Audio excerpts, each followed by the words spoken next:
What you're about to watch is a special private training session for people who bought a copy of my book, Built to Serve. Enjoy. Welcome. Getting started. Andrew posted how to manage work-life balance while serving others but still avoiding burnout. So I talk about burnout super quick in here. There's not a lot on it. It's like one page on it, maybe two. I think burnout mostly happens when you don't love what you're doing. For example, like accounting, I would burn out so fast if I had to be an accountant. It's just not what I love doing. Or legal work or paperwork or contracts. And my mom's a lawyer and she loves it, right? Like that's her service. It's like, I'm going to save people from making tons of mistakes in their business. That's her service. But for me, every time I get a contract that I look at, like, oh, how many pages is it? Okay. 4. Okay. It's not that bad. So I would get burned out super fast if I was a lawyer, but I could do this for a much, much, much longer time, right? I've been going, I started this morning. I'm, 2:00. I haven't had a break. I'm going to go all through tonight. And it's not going to feel like work. Like I'm doing a stream tonight with Zan and Drew from, 6 to 8-ish. Zan's all excited. He's like, you guys should show up. I'm not looking at that like, oh, really? I don't know. Zan, right? I'm pumped. I'm pumped to do it. I don't see it as work. And so I think a lot of burnout happens because you don't actually love the work that you're doing. When I was telling a story on a podcast just before this. So I broke my neck when I was on tour, right? And everybody wanted me to come home. And I tell the story in Built to Serve. Everybody wanted me to come home. And I said, how about we just try? Because I would much rather be here with entrepreneurs than at home. What am I going to do at home? Just lie in the bed and feel sorry for myself? Like I'd much rather be with entrepreneurs because for me, that's service, that's love, and love is healing. So I'd much rather be a part of the love energy that we get from like, hey, can you just give me 4 hours where I don't have to feel my pain because I can just be here helping entrepreneurs? And so there were some limits and there were some controls. Like my first speech, my first event was in Kansas City, and I only went for an hour and a half instead of the usual 3 to 4 hours because my wife pulled me off and said, that's you're done. Like she was the boss. The agreement was she would pull me aside when I'm hitting my limit, because otherwise I would go too far. And if she wasn't in charge, then she wouldn't let me go. And I could not drive there by myself because my neck was broken. So that was the only time where she ever had to pull me off stage for the rest of the entire tour. And I didn't feel burnt out. I felt like this was actually part of my healing. So there is definitely time for self-care, and there is definitely time for going too far. But I would really look at the tasks that are actually burning you out. It's probably because you're spending too much time, especially with people that are just draining your energy as opposed to lifting you up. So think about the people that you're around. I see John in the room. John's part of Genius Network. I am too. And whenever we're in the Genius Network, those are long events. Like those are 2 full days. Once a month, you're booking off your whole Thursday, whole Friday. But when you come back, it's like, oh, it's already 5:00. What happened? Like so many great people, so many caring people, so many people who want to serve, who want to give, who want to help each other out. And it doesn't feel like you're spending a lot of time. But again, if you put me in a 2-day legal conference, oh my God, I'm going to be distracted the whole time. I'm going to be doing Instagram. I'm going to be something because I'm going to hate my life. Right. So a lot of times it's just spending time with people who suck your energy. You want to limit how much time you're spending with them. And they may not be bad people, just doing work that you just don't like doing versus, how good it's felt when you've helped somebody, when you help somebody, when you've given them wisdom, when you've told them your story and you see the glimmer of hope in their eyes, say, maybe I can do this too. That feels so good. And you could do that again right afterwards and not feel drained. And you're not going to go home saying, I'm so burnt out. Like the nights that I sleep the best, somebody asked me, what's your sleep schedule? How do you sleep the best? And there's the usual advice is like, okay, don't drink coffee after 2:00 and have cool sheets and, have the lights all the way down and blackout curtains and all that. And that's all true. I'm not negating any of that. But the thing for me is I sleep best when I feel like I gave my best, like today mattered. Like I helped somebody today. that's when I can just, what a delicious day, ready to pass out. Or if I feel like I didn't give enough, I played small, I didn't help, I wasted my time today, then I'm restless, no matter how cool the bed is or how dark the light is and all that stuff, right? So I think that when you can get more into service mode, I think burnout is still real, but it's a lot less. I think, like, imagine a world, like, how many people are burnt out in the world, right? I mean, how much of America is burnt out right now? Lots. But imagine if 95% of America was getting burned out because they were serving each other so much, right? Like, that's a much nicer world to live in, right? So I think burnout is real, but it's not usually the cause of serving too much. It's usually because we're doing a lot of work that we don't like. So again, it is real. Your balance and your self-care does definitely matter, but most of the burnout's coming from things that you just shouldn't be doing anymore. I think for balance, work-life balance, that's it's a personal thing and a shifting thing. So I look at Dwayne Johnson, and he's always the example I go to because he's kind of crazy in his working 4 hours a day. Like, he's got to work out 4 hours a day, right? Which sounds crazy. To me, that's crazy, right? But I don't look like Dwayne Johnson, right? This is what you look like when you don't work out 4 hours a day. And he's got to wake up 5 hours early to go work out 4 hours a day to then get to his set. And to me, that sounds crazy. But to him, he's in the zone, and that's his, like, private place and meditation. Like, he has to do it. He's not the same guy if he doesn't do his workout for 4 hours. So that's his version of balance, even though we might judge it, or at least I judge it and say, wow, that is, like, not it at all. That's the opposite of balance. So it's a constant struggle, battle, to look at your calendar, because all you got is your time. Does the actions in your calendar map to the ambitions of you achieving the life that you want, personal and business, right? So, Saturday is my day with my wife. And so before COVID, I would always book a new restaurant for us to go to, something new in the city for us to go to. And you couldn't reach me on a Saturday. If you follow me on Instagram, I almost never post on a Saturday. And if I post in something, it's me in the woods going on a hike or something. But I don't take questions. I do my 10 questions with Evan every day, except Saturday. So you can't ask me a question on Saturday because that's the time that I spent dedicated to her. And whatever, you might judge that and say, well, that's stupid, Evan. If you're trying to grow your business, you got to do X, Y, Z. Or you might say, well, that's not enough time. You got to spend Friday, Saturday, and Sunday. Like, everybody's going to have an opinion on what you should be doing. You're never going to please everybody. People will always judge you for what you're doing. So at the end of the day, it just comes down to, what do you want? What's balance for you? You how much time you want to spend with your husband or wife, with your kids? Because newsflash, you don't want to spend all day with your husband or wife either. You don't want to spend all day long with your husband or wife doing nothing. You don't want to spend all day long in your business. You don't want to spend all day long at the gym. So, like, how does that balance fit? And I would make sure you have time for yourself, whatever that looks like. Like, what is personal time for you? Whether that's being part of something like Movement Makers or Genius Network, whether that's playing the guitar or playing some video games, or like your own personal time, because you need to have your own time for your own growth. So whatever that looks like for you. And again, varying amounts. For some people, they need half an hour or an hour every day. And some people, it's just something on the weekend. But I would look at my calendar. It's what I do. I look at my calendar. Your calendar is a reflection of your goals and ambitions, right? Because success is your habits. It's what you're doing every day that counts. So you look at your habits and, like, if I do these things, will this lead to a happy life? Financially, spiritually, emotionally, relationships. Like, if I do these things, will it lead to a happier life? And if yes, then great, you do it. And if not, then you change something. And most people wait to have something fall so far out of their life that they make a major change. What I would love to see you do is make more micro changes.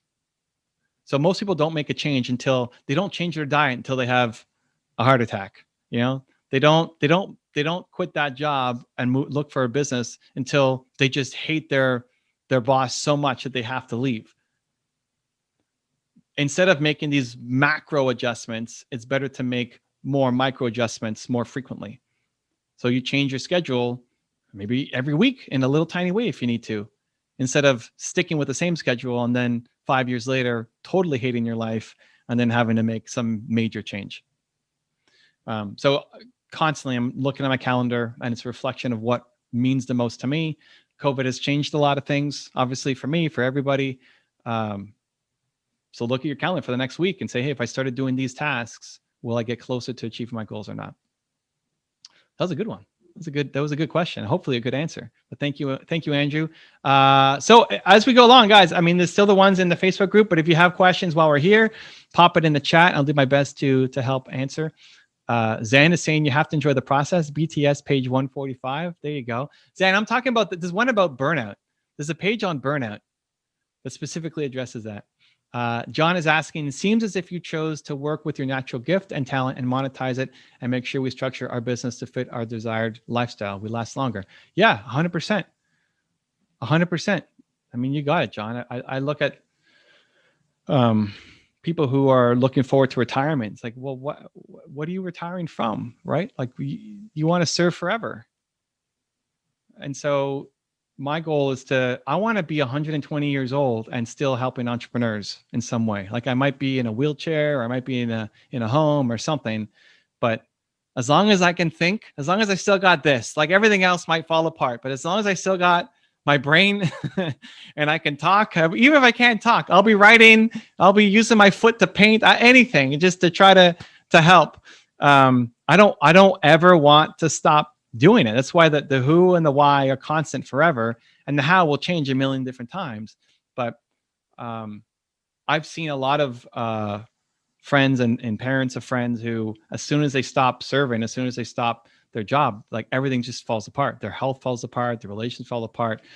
They don't have meaning anymore, and they're bored just staying at home. And so I never want to be that.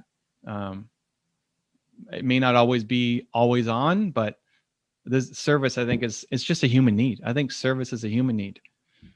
You always want to feel, no matter how old you are, that today matters to somebody, that you can create something that could change somebody's life, and that the time you spent today was well spent. And that maybe that's for the world, or maybe that's just spending time with your kids today and having an impact on them, or spending time with your husband or wife today and having an impact on them. But you want to feel like today was well spent. And the more days that you feel like you spent the time well, the happier you're going to be. And the more days you feel like you wasted it, the more unhappy you're going to be. And I think that's why so many people are depressed, is like they're spending time feeling like it doesn't matter. Like nobody cares if I show up today. Nobody cares if I do hard work today. Nobody cares. That leads to depression. John says, not planning on turning in my parts until God calls me home. Right? I love it. I love it. Absolutely. Raymond saying, I have 2 offices that I float around to. I believe changing the environment is huge. Yeah. And listen, that's play to your strengths. Like what works for you is what you have to start to do. Other people might say, Raymond, no, that's crazy, dude. Like don't switch between 2 offices. You're unfocused. You're all over the place. That doesn't work. Well, because they're working off of their operating system. And you know that this works for you. So you do it. Like the most important part of, I was talking to somebody earlier today about a morning routine. What's your morning routine? The most important part of a morning routine is how it makes you feel. It's not just about checking the boxes. This is the difference between normal people, achievers, and high achievers. Most people wake up and have no routine at all. They wake up like an accident. They fall into their day. They check their phone. Oh my God, that. And then they're just a mess. Right? That's most people. Achievers have a routine. Chances are you guys have a morning routine. You know what you're going to do every morning and you check it off. The problem is there's no feeling in most of the time of that morning routine.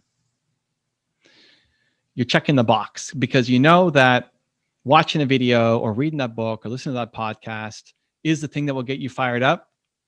But you're also doing it while you're washing the dishes or brushing your teeth or eating breakfast or something else. And so you don't get the feeling.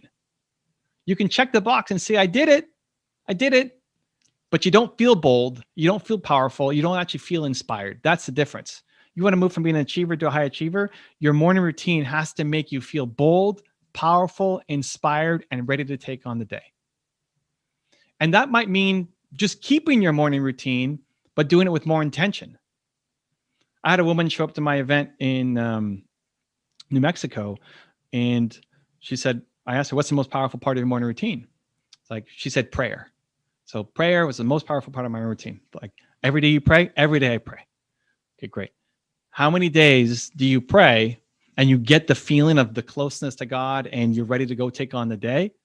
And how many days do you feel like you just kind of said the words? And she said about 50-50. Like, and that's the problem, right? Because you can check the box to say, I did it. I prayed. All right, next. But if you're only actually feeling it half the time, the other half the time, it's not wasted time, but it's not actually serving you that much. So look at your morning routine today, whatever the thing is, prayer, videos, workout, whatever. The most important thing out of your morning routine is, are you feeling bold, powerful, inspired, and ready to take on the day? If yes, you did a great job. If no, go back and do it again, or add something else in that gets you that feeling. Because we've all felt bold and powerful and confident and inspired. We just don't live there naturally. So you have to inject that in. Like, you take a vitamin D supplement or a fish oil supplement, you need to have the belief supplement that you add to your morning routine. Make it part of your vitamins that you take every day. The belief supplement that I can do greater things, right? And that has to be a part of your routine. And that's different for everybody. Maybe you watch The Rock working out and that gets you jacked up, or maybe you watch The Rock working out and you think, that guy's crazy. I'm not here to judge what you have to do, but it's putting that in and having the feeling so you can move from being an achiever to a high achiever. What else? Finding time for self-care and reconnect so you have more insight to pour into other people's cups. Is it truth for family or for any people we serve? Everybody. Like, you show up and you want to spread your message everywhere. I read a quote from Francis Assisi last night that I'm probably going to butcher, but the essence is, you spread the scripture everywhere, and sometimes you use words. Right? It's close. Something like that. John's saying yes. So it's not perfect. Somebody can look it up and put the exact one in. But the idea is, like, you're spreading your message all the time through who you are and how you act. And sometimes you're actually using your words. Sometimes, the huge fan of St. Francis, sometimes what people need is a video, or they need a speech, or they need a pep talk. Sometimes people just need a hug. Sometimes people just need to see you leading by example. Sometimes people seeing you hold the door for somebody inspires them to do something. Sometimes seeing you with your team and you being the last on the elevator instead of the first and letting your team go first, maybe that inspires somebody, right? So it's like constantly living the message. When you go through Built to Serve, when you figure out your who, right? Mine is believe. I'm not just believe when I turn on the camera and go onto YouTube. I am believe. It is me, right? And it's the best me that I'm trying to bring everywhere. So if I'm just talking to Zan privately, I'm still trying to inject him with belief. It's not a strategy. It's part of who I am. And same thing for all of you. You show up to try to gift this to yourself and everybody around you, whether your mission is big and you want to change the world, or just the 25 closest people to you. Anyway, I'm going to memorize that St. Francis one because I love that quote. But it just really struck me, because so many people think you have to be a different person when you're going online or when you're making content. Like, the best is to actually be you, right? This is not just a strategy to share for social media. This is a strategy for life. So yeah, your goal is to spread your message to everybody. Because imagine, like, belief. Mine is belief. Whatever yours is, it's something powerful, something positive. I've never seen somebody's one word be hatred or killing or something, right? Like, it's always positive. So if yours is freedom, there it is, Raymond. Wow, I said freedom just as it came up. Like, if Raymond's is freedom, imagine allowing everybody to have a little more freedom, right? He wants to spread freedom to everybody. He wants to spread that to his partner, his kids, his grandparents, the people in his community, the people watching his video. It's not, okay, I'm going to be freedom only for my content, and then when I come home, I'm going to be a terrible husband or whatever, right? I mean, it's freedom everywhere. Daniel saying, interesting, the book I work on right now is the same principle. It can be started at almost any page. Yeah, and listen, I had to fight for that. My publisher didn't like it. They're like, there's no chapters in your book. People like to read chapters. It needs to feel more substantial. They also didn't like how I had a quote on every page, because we're quoting Martin Luther King or JFK or whoever. So don't do that. Only do one per like every 100 pages or something. So no, I don't like that. So Raymond says, I love the quotes. Yeah, I guess it's just a different style. I wrote the book how I would like to read the book because I don't like to read books much. I like video learning more. So because I'm a slow reader and it takes me a while, I like having the bite-sized pieces. So I'm glad you guys liked it and it resonated. Your One Word is written the same way, my first book, and it's that same style. And I had to fight with my publisher on that one as well. It's just not typically how books are done, right? And to Daniel's point, it's like I didn't convince them that it was right. I just said, this is what I want to do. If you want to work with me, this is a non-negotiable for me. It has to be an easy to read book. And if that doesn't work for you, awesome. I'll go somewhere else, right? Not like in a mean way. Like if it doesn't fit your style and doesn't fit your catalog, hey, awesome. I don't want to spend 18 months convincing you that this is the way that publishing is going, right? Like this is what I want to do. If we want to work together, great. If not, you move on.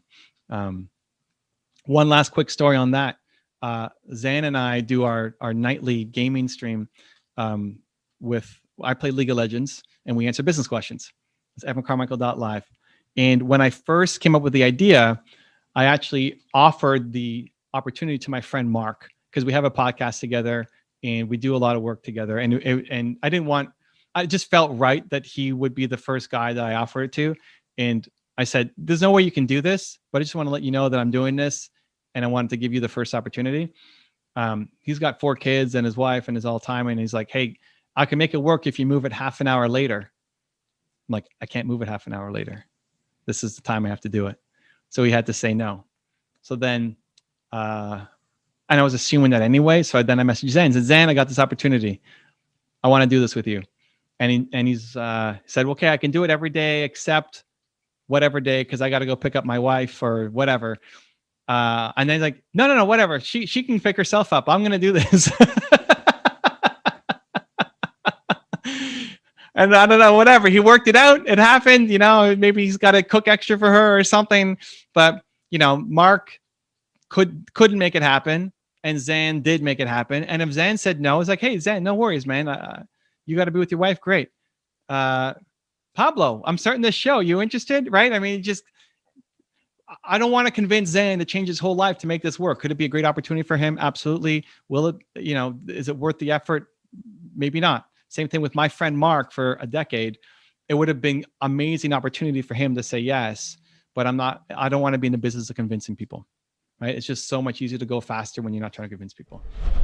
If you want to get a copy of Built to Serve and join us live for our next training with me to ask your questions, you can go get the book right there next to me, right there. I'll see you there. I'll see you to get the book. It's a good one. Much love.